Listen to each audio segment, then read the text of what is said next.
আচ্ছা, যাই হোক, এখানে মানি রিসিপ্ট নিতে ভুলে গেছিলাম। ভাইও মনে হয় ওটা হারাই ফেলতে পড়ে গেছে।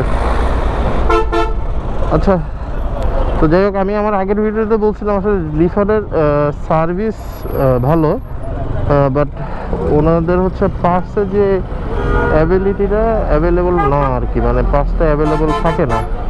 তো যাই হোক, ওনাদের ইঞ্জিন পার্টসগুলো নাকি বললে অ্যাভেলেবল পাওয়া যায় সবই, কিন্তু এই আপনার এই যে বডি পার্টস অথবা এই আপনার এই যে ডিস্ক, কেবল, এইগুলো একটু মানে শর্টেজ আছে অথবা থাকে না।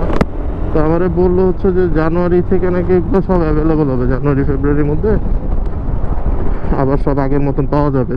কারণ আমি আগে যখন NBF 1টা ইউজ করছি কেপিটির, তো দেখা গেছে তখন হচ্ছে আমার পার্টস নিয়ে কোনো সমস্যা হয় নাই, খুব ইজিলি সব কিছু পাওয়া গেছে। আরেকটা বিষয় হইতেছে যে আমার বাসার পাশে হচ্ছে, খুব কাছাকাছি হচ্ছে এই যে সানার পার্টস সার্ভিস সেন্টার।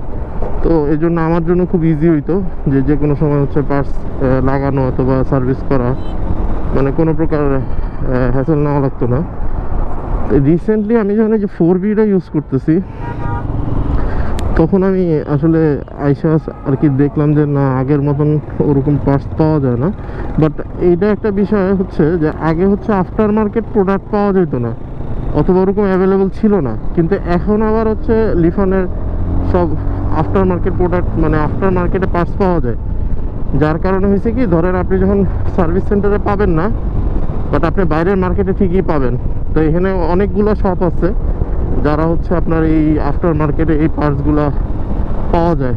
সো এই জন্য আর কি খুব একটা সমস্যায় পড়তে হয় না ইউজারদের। তো নিশ্চিন্তে আর কি গাড়িটা ইউজ করা যায়। অথবা দেখেন, চাইনিজ গাড়ির মেইন প্রবলেমটাই হলো আপনার পার্টসে। গাড়ি সব কম বেশি সবগুলোই ভালো, ভালো খারাপ মিলে, খুব যে খারাপ তা না, কিন্তু বিষয় হচ্ছে কোম্পানিগুলো আসলে বিজনেসটা কন্টিনিউ করে না অথবা করতে পারে না, স্পেয়ার পার্টস রাখে না। আর একটা বাইক আপনি এটা যদি নট অনলি চায় না, আপনি যদি যে কোনো একটা ভালো জাপানিজ ব্র্যান্ডেরও বাইক চালান, বাট ওইটা পার্টস যদি বাংলাদেশে কোথাও না পাওয়া যায়, আপনি ওই গাড়ি চালাইতে পারবেন না। ওইটাও আপনার কাছে চাইনিজ গাড়ির থেকেও খারাপ অবস্থা হবে। বাট ব্র্যান্ডের গাড়িগুলোতে কী হয়, পার্টসের লংজিবিলিটিটা বেশি থাকে, খুব সচরাচর নষ্ট হয় না, চেঞ্জ কম করা লাগে রেগুলার কিছু পার্টস ছাড়া। কিন্তু পার্টস যদি আপনার না থাকে, যদি না পাওয়া যায়, সেই ক্ষেত্রে আসলে কোনো গাড়ি আর কি আপনি মানে রাখতে পারবেন না, বসে যাবে গাড়ি। তো চাইনিজ গাড়িগুলোর ক্ষেত্রে সেম প্রবলেমটা সবাই ফেস করছে, সেটা হইতেছে যে পার্টস পায় না, পার্টস নাই। কিন্তু সেই দিক থেকে লিফান ছিল ব্যতিক্রম। লিফান সবসময় তাদের পার্টসগুলো, স্পেয়ার পার্টস বলেন, সার্ভিস বলেন, এগুলো আর কি সবসময় মানে ছিল তাদের কাছে। তারা ওই সার্ভিসটা কাস্টমারদেরকে দিতে পারছে। আর একটা বিষয় হইতেছে যেটা, যে আসলে আমি লিফানের ফ্যান বয় ছিলাম, এখনও আছি, কিন্তু ওদের একটা বিষয় হইতেছে যে ওরা কোনোদিনই আপনার ওইভাবে মার্কেটিং করে নাই। ওদের মার্কেটিং হয়েছে মনে করেন যে biker to biker, mouth to mouth marketing যেটারে বলে।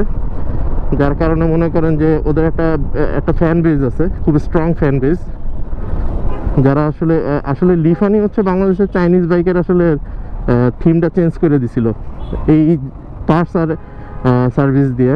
আর গাড়ি যে ভালো হয়, চাইনিজ গাড়ি যে সবই খারাপ তা না। এখন অনেক চাইনিজ ব্র্যান্ডই বাংলাদেশে বিজনেস করতেছে, লাইক GPX। আমার এই বাইকের আগে GPX ছিল, সো আমি GPX এর সার্ভিস নিয়েও স্যাটিসফাইড।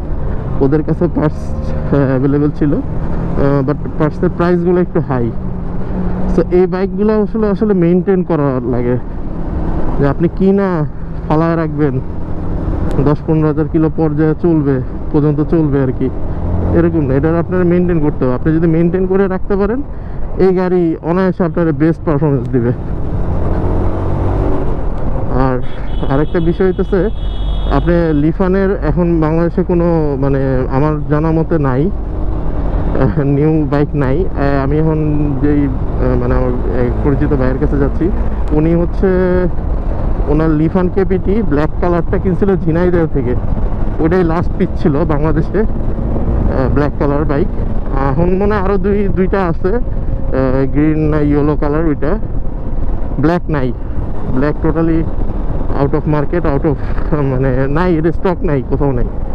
আর লিফানের কাছে কেপিটি কোনো বাইকই নেই। ওরা বললো যে জানুয়ারি মাসের মাঝামাঝি অথবা শেষের দিকে নাকি কিছু কেপিটি ঢুকবে, তো ওই পর্যন্ত ওয়েট করতে হবে। বাট আমি যেটা বলতে চাচ্ছিলাম সেটা হচ্ছে যে আমি দেখছি ম্যাক্সিমাম লিফান বাইকগুলাই, আমি এরকম লিফান বাইকও পাইছি যেটা 1 লাখ কিলো প্লাস চলছে, এমন স্টিল চলতেছে। তার মানে আপনার কি বুঝলাম, তার মানে আমি একটা জিনিস যেটা বুঝতে পারলাম সেটা হচ্ছে যে আপনার এই গাড়িটা লংজিবিলিটি অনেক ভালো। একটা গাড়ি, একটা চাইনিজ গাড়ি আপনি 1 লাখ কিলো চালাইতেছেন, স্টিল রোডে আছে, চলতেছে, ঠিক আছে, তারা অবশ্যই সেটা ভালো সার্ভিস দিছে, নাহলে তো গাড়ি চলতো না। ইভেন এই বাইকগুলো ইন্ডিয়ান অনেক বাইকের থেকে অনেক বেশি ভালো, ঠিক আছে।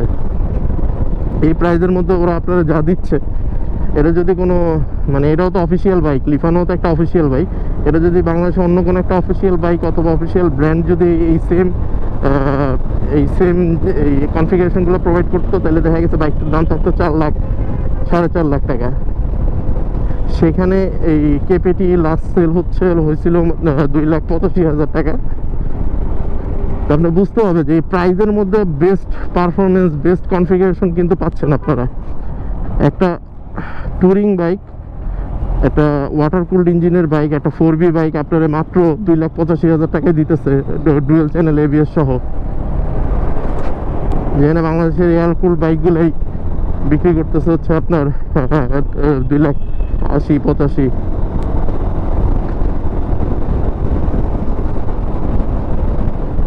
তো যাই হোক, আমি মনে করি যে লিফান খুব শীঘ্রই তাদের যেই ল্যাকিংসগুলো আছে এগুলো সব ঠিক করে আবার পুনরায় আগের মতন ফেরত আসবে। তাদের যে সুনামটা আছে ওটা তারা ধরে রাখবে। আর ইউজারদের, যারা ইউজার আছে তাদেরকে অবশ্যই প্রায়োরিটি দিবে, কারণ এই লিফান সবসময়, আমি একটা জিনিস দেখছি, এটা এখন জিপিএক্সও করতেছে, যেহেতু আমি জিপিএক্স চালাইছি, তাদের সার্ভিসও আমি নিয়েছি, তো আমি ওইটাতেও দেখছি তারা ইউজারদের খুব প্রায়োরিটি দেয়। আর একটা কোম্পানি, বাইক কোম্পানি যখন ইউজারদেরকে প্রায়োরিটি দিবে, তাদের বাইকের সেল 100% বাড়বে, তো যেটা মাউথ টু মাউথ মার্কেটিং হবে।